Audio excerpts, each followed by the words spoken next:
Assalamualaikum warahmatullahi wabarakatuh. Perkenalkan, saya Adila Fitri Mustika. Hari ini akan menjelaskan tentang struktur bumi dan perkembangannya. Nah, untuk tujuan pembelajarannya yaitu yang pertama menjelaskan struktur lapisan bumi, yang kedua memahami teori lempeng tektonik, yang ketiga mengidentifikasi penyebab dan dampak gempa bumi, dan yang keempat mendeskripsikan proses terbentuknya gunung berapi.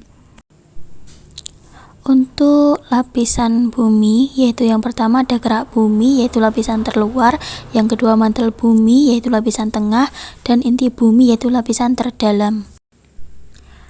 Lapisan yang pertama yaitu kerak bumi, yaitu lapisan terluar dan paling tipis, terdiri dari batuan yang mudah pecah dan mengandung berbagai unsur kimia seperti oksigen, silikon, besi, aluminium, kalsium, magnesium, dan juga kandungan batuan berharga seperti emas, perak, dan lainnya.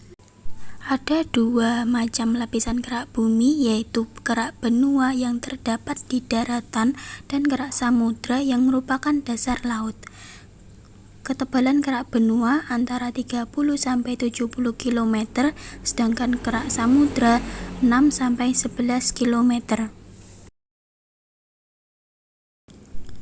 Yang kedua yaitu mantel bumi, yaitu lapisan yang paling besar dan yang paling tebal dalam struktur bumi, yang terdiri dari batuan setengah cair atau magma.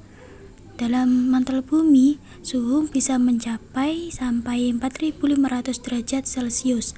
Selain itu, sebagai tempat terjadinya arus konveksi, di mana arus konveksi di mantel bumi ini menyebabkan pergerakan lempeng tektonik. Proses ini seperti air mendidih yang naik dan turun mendorong kerak bumi di atasnya. Lapisan yang ketiga yaitu inti bumi. Inti bumi dibagi menjadi dua, yaitu inti luar dan inti dalam. Inti luar yaitu satu-satunya lapisan yang terdiri dari cairan yang pekat atau disebut cairan magma. Juga bisa disebut cairan logam panas.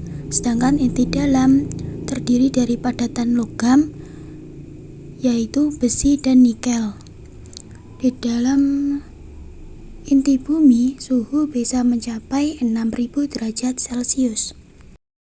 Selanjutnya yaitu lempeng tektonik. Lempeng tektonik adalah bagian-bagian kerak bumi yang bergerak akibat adanya tekanan dan gerakan dalam mantel bumi.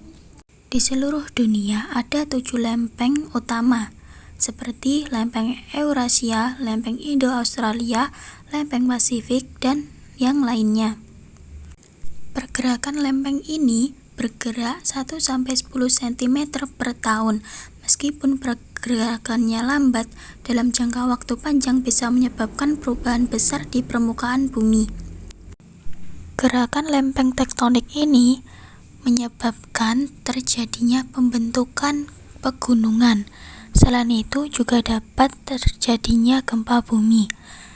Ketika dua lempeng bertabrakan, mereka bisa saling mendorong ke atas dan membentuk pegunungan seperti pegunungan Himalaya.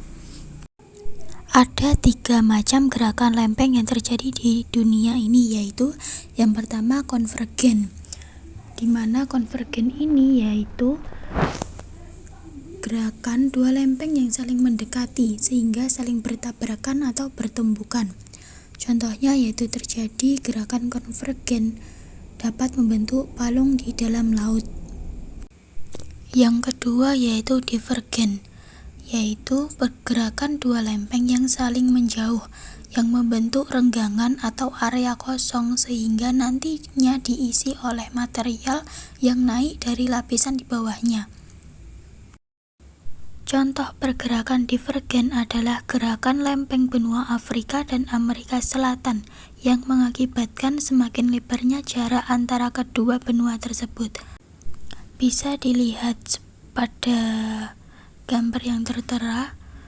Di situ benua Afrika dan Amerika Selatan menjauh, yaitu yang di tengahnya ada retakan. Yang ketiga yaitu pergerakan transform atau saling berpapasan. yang terjadi karena adanya gesekan berlawanan arah pada dua lempeng yang saling berpapasan, kemudian mengalami gerakan mendatar atau disebut sesar mendatar dan memanjang. Gesekan dengan energi yang terakumulasi inilah yang menyebabkan terjadinya gempa bumi dengan kedalaman dangkal. Contohnya, fenomena pergerakan transform adalah patahan San Andreas yang terjadi di California, Amerika, yang memiliki panjang 1.300 km. Gempa bumi, yaitu getaran di permukaan bumi yang penyebab utamanya yaitu pergerakan lempeng, aktivitas gunung berapi, dan runtuhan batuan. Gempa bumi dapat diukur dengan skala Richter. Jenis-jenis gempa bumi yang pertama yaitu gempa tektonik, yaitu akibat pergerakan lempeng. Yang kedua, gempa vulkanik, yaitu akibat aktivitas gunung berapi, sedangkan gempa runtuhan diakibatkan oleh runtuhnya gua atau tambang. Gunung berapi terbentuk karena adanya celah atau retakan di lapisan luar bumi atau kerak bumi, tempat di mana magma bisa keluar. Gunung berapi menjadi jalur keluarnya magma menuju permukaan bumi. Ketika magma keluar dan meletus, material seperti lava, abu vulkanik, dan batuan membentuk tumpukan yang lama-kelamaan menjadi gunung. Di Indonesia merupakan negara dengan jumlah gunung berapi aktif yang sangat banyak, yaitu sekitar 127 karena berada di jalur cincin api Pasifik.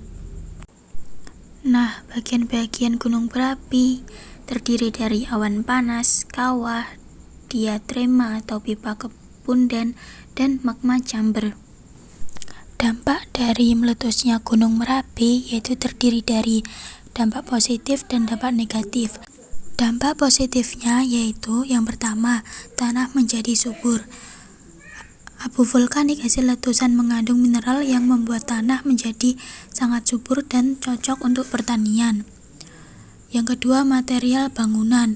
Material hasil letusan seperti pasir dan batu bisa dimanfaatkan sebagai bahan bangunan. Yang ketiga yaitu sumber energi panas.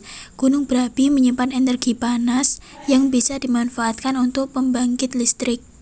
Sedangkan dampak negatifnya yaitu yang pertama dapat merusak lingkungan, yang kedua dapat menyebabkan jatuhnya korban jiwa, dan yang ketiga gangguan transportasi yang dimana abu vulkanik dapat menutupi jalan dan mengganggu penerbangan karena membahayakan mesin pesawat. Sekian dari saya. Terima kasih. Wassalamualaikum warahmatullahi wabarakatuh.